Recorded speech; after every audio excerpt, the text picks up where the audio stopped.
Everyone's in transit. Of course, it's a station. People going shopping or to work, tourists visiting Budapest or passing through, a violinist from Vienna, and the refugees, hundreds of them, camped out at Keleti station, their journeys blocked, unsure where they're going next. They get up and prepare for the day like anyone else. Afghans, Syrians, and other nationalities. They've come up from Turkey through Greece, Macedonia and Serbia. Now they want to go on to Austria and Germany, but the police won't let them. No one wants to live on a station concourse, but these people are stuck. The Hungarian government won't let them travel north on the train unless they've got passports. So their only way out is to pay 400 or 500 euros each and get in a taxi and sneak across the border into Austria. The commuters we met were sympathetic. We should help them because their situation in their original country is much more worse than this one. And they leave their countries because of the hope. I know this is our country, but what can we do then? Do you think they should be sent back or should they be helped? We should help them, yeah, for sure. Of course, it's not even a question. The government spokesman, less so. The real problem is that you need to establish law and order. It is completely unacceptable that people come to Hungary and therefore to the European Union today only by illegal means. Today, more people slip through the razor wire from Serbia. The Hungarian government is determined to stop them, so it's building a 4-metre-high fence to be patrolled by helicopters. This morning, police responded with tear gas when some of the new arrivals protested at the reception centre near the border where they'd been taken. They fear being made to go on to refugee camps and then sent home. We are not only protecting the Hungarian border, we are protecting the Schengen borders. And that is, we are protecting a fundamental European freedom, that is, freedom of movement within the Schengen zone. But these are refugees fleeing war. Surely there must be an exception. There's no way possibly knowing that they are refugees at the moment because they come without papers.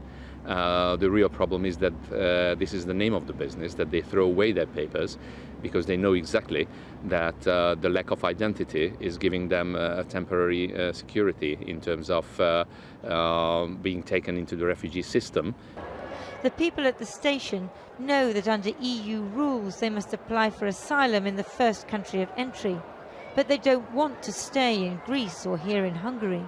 They said that we have to go to the camps if we want to stay here. But the other people that are staying here, they just want to leave this country. The German government has said it will accept Syrian refugees, but that doesn't help Afghans, Pakistanis and others. So they live at the station in public, watched as if they're in some kind of only too real reality TV show.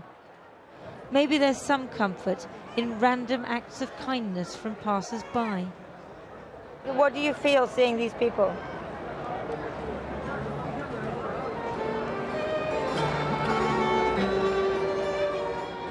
A relief from the cruelty of where they've come from and the uncertainty about where they're going.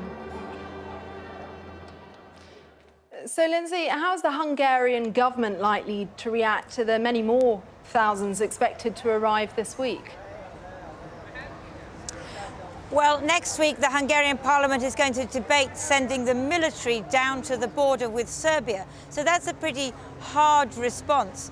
But I was on the train coming up to Serbia from Macedonia, and the vast majority of those people were Syrians. And I think this is the only time you would hear me use this phrase in the last few years. If you're a Syrian at the moment here, you're lucky, because they are going to be accepted by Germany, so they can go on through. The people who are going to have real problems here in Hungary are the Afghans, the Pakistanis, people from sub-Saharan Africa. They're the ones who the Hungarians are determined to put into refugee camps, which they are building, and then they want to process them here, as the spokesman said, as they are supposed to do because this is an EU border. And they are unlikely to get refugee status, they're likely to be sent back. But then that begs another question. Who's going to pay to send them back?